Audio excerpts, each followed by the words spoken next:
जा रहा है, अब ये बर्दाश्त के बाहर हो गया है। बर्दाश्त के बाहर इसलिए हो गया है कि अब पूरा शिक्षित समाज अब खड़ा हो गया। और जब कभी भी शिक्षित समाज खड़ा हुआ है तो इतिहास गवाह है, वो क्रांति की पहली दहलीज होती है, क्योंकि शिक्षित समाज को बेवकूफ बनाना आसान नहीं होता। आप देखिए, नई नौकरी को तो गोली मारी है, नया नौकरी तो भाई उम्मीद ही नहीं है कि निकलेगा। जो नौकरी निकली हुई है, जो 18 की वैकेंसी उसे क्लियर नहीं हो पा रहे हैं लोग, जो 19 में वैकेंसी आई थी वो क्लियर नहीं हो पा रही है। रेलवे वाले को पता ही नहीं चल रहा है कि भाई उनका एग्जाम होगा या नहीं होगा, होगा तो कब होगा, कोई ठीक नहीं चल रहा है। उसके बाद भी अगर गलती से कोई एग्जाम हो जाता है तो पूरा किया जा रहा है। वो अपनी मन की भड़ास कहां निकाले, उन सबकी मन की भड़ास मैं निकालूंगा आज अगर हम ये सोच रहे हैं कि जो एनटीपीसी आरआरबी के एग्जाम में 2.5 करोड़ बच्चों से फॉर्म भरवा के 500 रुपए फीस वसूल के बोलते हैं कि 400 रुपए बाद में वापस करेंगे, कितना बढ़िया धंधा चल रहा है। कमाल का तरीका है साहब का रेवेन्यू वसूलने का, और सरकार का इस पे कोई ध्यान नहीं है। आज 1.5 से 2 साल होने वाले हैं एनटीपीसी और आरआरबी में। एक बार ये कहते हैं हमें कोई एजेंसी नहीं मिल रही एग्जाम कराने के लिए, फिर आपने जब फॉर्म हमसे भराए थे, जब हमसे फीस वसूली थी, तो क्या सोच के वसूली थी?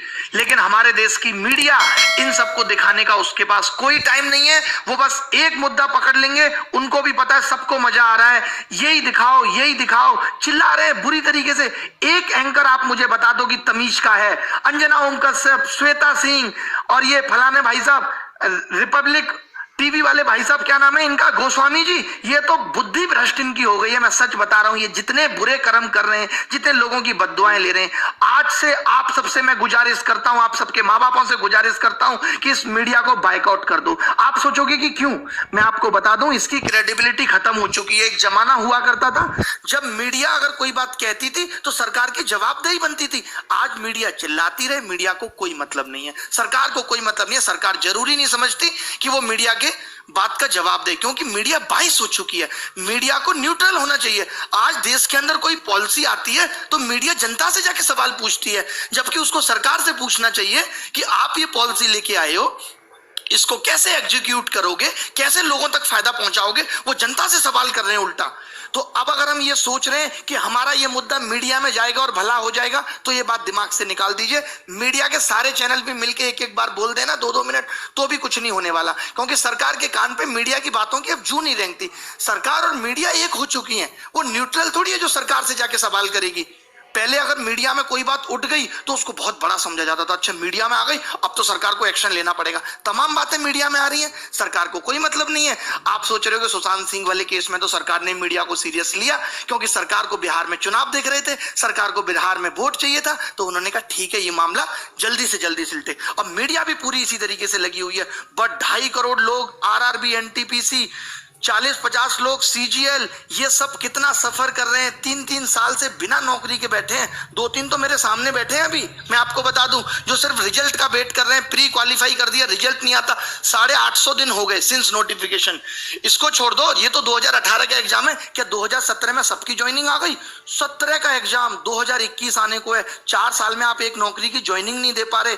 आप पूरे देश का चुनाव 1 महीने में खत्म करा देते हैं। ये हमारा देश के प्रति, देश के युवा के प्रति रुझान है सरकार का। इतना मन दुखी हो चुका है, और अब होने वाला कुछ है नहीं।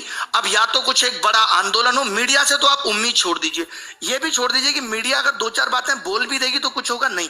मीडिया के साथ तो हमें ये करना है, बॉयकॉट मीडिया।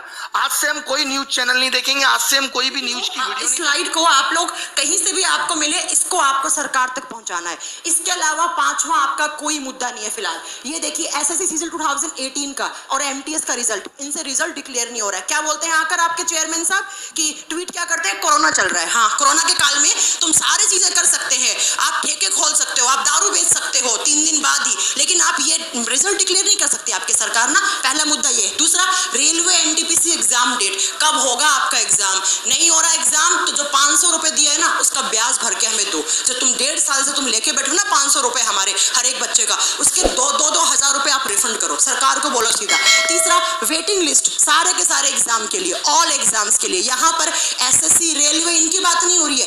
जितने भी वनडे कॉम्पिटिटिव एग्जाम है सब में धांधली मची हुई है, सब में A to Z। इसके बाद एग्जाम प्रोसेस, भाई क्या एग्जाम का प्रोसेस है? कभी भी रात को आते हैं, एक नोटिफिकेशन निकाल देते हैं कि इस एग्जाम की इतनी वैकेंसी थी लेकिन हमारे पास इतनी सीट्स नहीं है, हमने खाली कर दी, इसको हमने डिक्रीज कर दिया। क्यों भाई, आपकी चलेगी क्या? तो फिर अगर इतना ही आपकी चल रही है तो हमारे घर वोट नहीं मांगना आया करें। मैं तो कह रही है अगर आपकी सरकार अगले 7 दिन में नहीं सुनती है ना, अपना अपना वोट अपनी पॉकेट में रखो, किसी को भी वोट डालने की जरूरत नहीं है। जिस भी स्टेट से हो आप, जो भी आए वोट मांगने ना, उसके 2 जूते मारो कान पर। आप 10 करोड़ से ज्यादा लोग किसी ना किसी तरीके की बेरोजगारी से जूझ रहे हैं। 2 करोड़ से ज्यादा लोगों की नौकरियां केवल और केवल इस कोरोना के टाइम में गई। 50 लाख से ज्यादा लोगों की नौकरियां केवल और केवल इस जुलाई के महीने में गई। अगर मैं कहूं कि चुनाव का नामांकन आज किया जाए, 2 साल बाद चुनाव कराया जाए, 1 साल बाद चुनाव का रिजल्ट आए और चुनाव में गड़बड़ी के कारण 3 साल कोर्ट में मुकदमा चलता रहे और उसके बाद कोर्ट उस चुनाव को निरस्त कर दे, तो सरकार में बैठे लोगों को और नेताओं को कैसा लगेगा? जो आपको फील होगा, सेम ऐसा फील इंडिया का हर एक स्टूडेंट कॉम्पिटिटिव एग्जाम की तैयारी करने वाला, चाहे वो रेलवे की तैयारी करता हो, चाहे एसएससी की तैयारी करता हो, चाहे आरआरबी की तैयारी करता हो, एनटीपीसी की तैयारी करता हो, डेली ये गम लेके जीता है। आज हमारे देश का जो सबसे बड़ा मुद्दा है वो केवल और केवल बेरोजगारी है। स्टूडेंट मुझसे पूछते हैं कि सर टियर 3 2018 का रिजल्ट कब आएगा, डिस्क्रिप्टिव का रिजल्ट आएगा? मैं क्या बोलूं? मैं बोलता हूं 2 महीने बाद आ जाएगा भाई, 3 महीने बाद आ जाएगा। लेकिन अगर एसएससी से बात पूछोगे तो एसएससी जवाब देगी भैया 2-3 महीने तो बहुत कम टाइम है, कम से कम 4-5 साल का टाइम तो दे। 4-4 5-5 साल तक बच्चे अटके हुए हैं। मैं आपको डाटा दिखाता हूं। 2018 की सीजल की बात करते हैं। नोटिफिकेशन आया मई में 2018 में, मई 2018 में आया। बच्चे ने जनवरी 2018 से तैयारी शुरू किया होगा, कम से भी कम। ऑनलाइन एग्जाम जो एप्लीकेशन है वो 5 मई से भरा गया, प्रीलिम का पेपर हो गया, मेंस का पेपर हो गया 11 सितंबर 2019 को। बहुत बढ़िया बात है, बच्चे खुश हैं। उसके बाद डिस्क्रिप्टिव का पेपर हो, महिमा सुनिए, 29 दिसंबर को। आज तक डिस्क्रिप्टिव के रिजल्ट का पता नहीं है। पूरा साल बीतने को तैयार हो गया। भगवान जाने कब सीपीटी टेस्ट होगा, कब डॉक्यूमेंट वेरिफिकेशन आएगा और कब ज्वाइनिंग होगी। एक नौकरी पाने के लिए 4-4 5-5 साल इंतजार करना पड़ रहा है। आपका एग्जाम का रिजल्ट तो बहुत जल्दी आ जाता है, आपके काम के मुद्दे तो 1 हफ्ते में निमट जाते हैं, और बच्चे यहाँ पे 4-4 5-5 साल तक एक नौकरी पाने के लिए जूझ रहे हैं। और वो आंदोलन करते तो पुलिस उन पे लट्ठे बरसाती है, उनको भगा देते हैं वहां से। मैं एक और बात दिखाता हूं, आप देखिए railway exam NTPC group D का 1 मार्च 2019 को नोटिफिकेशन आता है। बंपर वैकेंसी आते 90,000 से ज्यादा, लगभग 1 लाख वैकेंसी आती हैं। और ये भी पता है, ये चुनावी लॉलीपॉप है कि चुनाव से पहले बच्चे दिखाएंगे, बच्चे खुश, अब तो रेलवे में नौकरी करेंगे, जिंदगी आसान से गुजरेगी। 2.5 करोड़ से ज्यादा फॉर्म उसमें जाते हैं। 500 रुपए फीस ले लेते हैं एक बच्चे से कि 500 रुपया हमको फीस दे दो, और 100 रुपया केवल एग्जाम फीस है, 400 रुपया सब्सिडी की तरह आपके अकाउंट में वापस आ जाएगा। मतलब कुल मिला के अगर 2 साल से एग्जाम नहीं हो पाया, 550 से ज्यादा दिन गुजर चुके हैं, अभी तक वेंडर डिसाइड नहीं कर पाए कि कौन एग्जाम लेगा। अगर तुमको चुनाव के लिए फंड इकट्ठा करना था, चंदा मांग लेते, हर आदमी चंदा दे देता। इतना बड़ा धोखा इस गवर्नमेंट ने किया है ना हम लोगों के साथ, और मीडिया इसको दिखाने के लिए तैयार नहीं है। सुबह से शाम तक एक ही न्यूज दिखाते रहेंगे, दो बातें 24 घंटे में सर्कुलेट करके वही बताते रहेंगे। एक इधर से बताएगा, एक ऊपर से बताएगा, एक नीचे से बताएगा, बोलना कुछ है नहीं इन लोगों को। ठीक है, देखो ये मैं तुम्हें वैकेंसी का ट्रेंड दिखाता हूं हमारी गवर्नमेंट आने के बाद। आपको दिखाई दे रहा है साफ साफ, एसएससी सीजीएल 2012 में 16,000 वैकेंसी। आप देखिए गिरावट किस तरीके से होती है। 13 में 16,114, 2014 में आते ही 15,000, 2015 में 8500, 16 में 10,000, 17 में 8,000, 11,000 और ये 8,000। मतलब वैकेंसी आधी हो गई और एग्जाम क्लियर करने का समय दुगना हो गया। आईबीपीएस पीओ की वैकेंसी देखो 2013 से लेकर 2020 तक, अरे 21,000 वैकेंसी से 1200 वैकेंसी तक गिर गए तुम। और लोग कहते हैं वाह मोदी जी वाह। हम नौकरी की बात करते हैं तो कुछ लोग कहते हैं, गवर्नमेंट के सपोर्टर कहते हैं ये साला नौकरी मांग रहा है, ये एंटी नेशनल है, अर्बन नक्सल, इससे हिंदू खतरे में, इसको जेल में डालो। भैया हम नौकरी मांग रहे, जो भी मुद्दे हैं आप करते रहो साइड बाई साइड, हम एंटी नेशनल नहीं है। राजद्रोह और देशद्रोह में बहुत फर्क होता है मेरे भाई। हमको नौकरी चाहिए। एक जो बेरोजगार युवा होता है उसकी बहुत छोटी सी दुनिया होती है, वो लाख करोड़, 2 लाख करोड़, 3 लाख करोड़ के फंडे में नहीं घुसता। 35,000 40,000 रुपए उसके महीने की तनख्वाह आनी चाहिए, उसके घर में रोटी बननी चाहिए शाम से, है ना, आराम से। उसके पास इतने ही सपने होते हैं। इस सपनों को उससे छीनने की कोशिश मत करो भाई। और गवर्नमेंट ने ये भी लॉलीपॉप दे दिया आपको सीटी का, कितनी भी अच्छी योजना सही, इसका कोई फायदा नहीं है। हमें सीटी नहीं चाहिए, हमें एक ऐसा कमीशन चाहिए जिससे एग्जाम जल्दी हो, 1 से 1.5 साल में सारी प्रक्रिया खत्म करके हमारे हाथ में नौकरी और तनख्वाह दे। हमें ऐसा कमीशन चाहिए। सीटी से बढ़िया ये होता कि जिन बच्चों का सीएचएसएल का पेपर अटका हुआ है, एनटीपीसी आरआरबी अटका हुआ है, एमटीएस लटका हुआ है, सीजल मेंस नहीं हो रहा टाइम से, आने वाले पेपरों का कुछ अता पता नहीं है, कि इन रुके हुए पेपर को जल्दी करा के बच्चों की ज्वाइनिंग दे। आपके पास पैसा नहीं है देने के लिए, तनख्वाह देने के लिए पैसा नहीं, तो साफ साफ बोल दो कि हम तो भीख मंगे, हमारे पास कुछ नहीं है तुम्हें देने के लिए। आप गवर्नमेंट जॉब खत्म कर दो, आप गवर्नमेंट जॉब खत्म कर दो, बाकी 2024 के चुनाव में हम लोग देख लेंगे, हम अपने हिसाब से देख लेंगे तुम्हें। फिर आगे तक ये साल के साल ऐसे ही निकलते जाएंगे और बेरोजगारी का लेवल बढ़ता जाएगा। 10 करोड़ से ज्यादा उसकी भी एक जिम्मेदारी बनती है, चाहे इस देश का कोई नेता हो, उसकी भी जिम्मेदारी बनती है, चाहे कोई शिक्षक, चाहे कोई विद्यार्थी हो, सबको उसकी जिम्मेदारी का एहसास।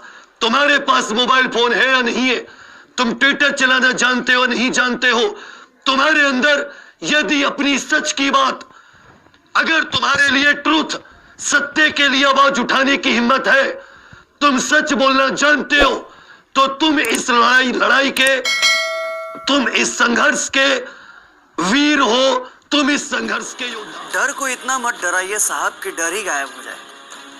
और ये एक नहीं करोड़ों युवाओं के मन की बात है, जिस मन की बात में आप करोड़ों की संख्या को गिनाते कभी थकते नहीं।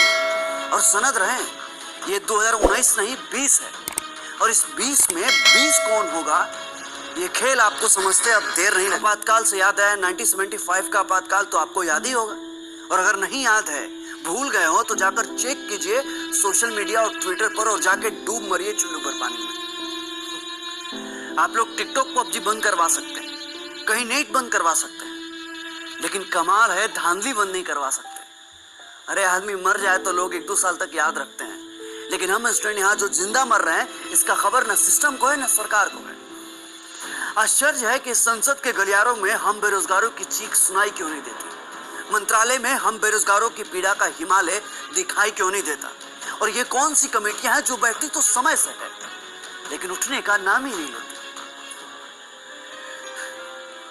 कोई दुश्मन भी हो तो पेट पर लात नहीं मारता साहब, फिर भी आप तो हमारे अपने थे, और अपना होने का ना बहुत अच्छा फर्ज निभाया आपने। 2017 से चीख चीख कर हमारी आवाज खसखसा सी गई है, हमारी जीभ को इतना तोड़ दिया गया है कि किसी का गलती से मुंह भी खुलता है तो पूरा मुंह नहीं खुलता। लोकतंत्र के नाम पर जो आपने लोकतंत्र बना रखा है ना साहब, अब यही तंत्र गणतंत्र बनेगा और आपका सारा मूल तंत्र यही धरा का धरा रह जाएगा। और बेरोजगारी का जो काला ठप्पा लगाया ना आपने, अब उसी काले ठप्पे से आपके सिस्टम का मुंह काला ना कर दिया तो मेरा नाम भी बेरोजगार नहीं।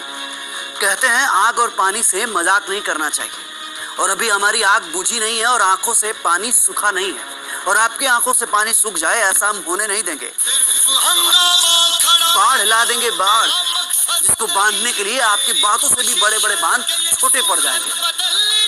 बरसाती नदियों की तूफान आपने देखा ही कहाँ है सरकार, ये जब चलती है ना तो अपने आसपास के इलाकों को अपने भीतर समा लेती है। खाली योजना मत बनाइए सरकार, रिजल्ट भी डिक्लेयर करवाइए। फॉर्म भराकर बेरोजगारों और कुंवारों के साथ 5 साल तक गौना मत कराइए। अब ये बात हमारे जीवन की है, हमारी लड़ाई की और हमारे अस्तित्व की है। ज्यादा ऊंचाई पर चढ़ जाने से अगर जमीन नहीं दिखती ना साहब, तो याद रखिएगा फिर उसी जमीन को खिसक जाने के बाद बड़ी सी बड़ी इमारतें नेस्तनाबूद हो जाती हैं। हम शांति से संतावना पीते रहे और वे हमारे छाती पर मुंह धरते रहे, तो हमने टाइम आ गया है इनके झुंझुने को अच्छे से बजाने का। और अब ना पानी पर लाठी पीटने से ज्यादा कोई फायदा नहीं होगा, अब चोट वही करनी है जहाँ दाग कम और दर्द ज्यादा। हमें रुकना नहीं है जब तक ये घाव सूख न जाए। और अब वक्त न सिर्फ डाली छाटने का नहीं है बल्कि जड़ से उखाड़ फेंकने का है और नए सिस्टम को रोकने की जरूरत है। साहब, अगर आप इस भ्रम में हैं कि इस ट्विटर से क्या होगा, इस डिसलाइक से क्या होगा, तो आप आने वाले तूफान को बहुत हल्के में ले रहे हैं। ये चरण प्रक्रिया है आंदोलन का, ये इतिहास है 1857 का, ये दोहराव है 1947 का, ये क्रांति है आने वाले दूसरे संपूर्ण क्रांति का, ये पुनर्जागरण है जेपी के आंदोलन का, और ये जनता का रुझान है। और आप तो अच्छे से जानते हैं कि जनता ही जनार्दन है। अब तक धीरज मान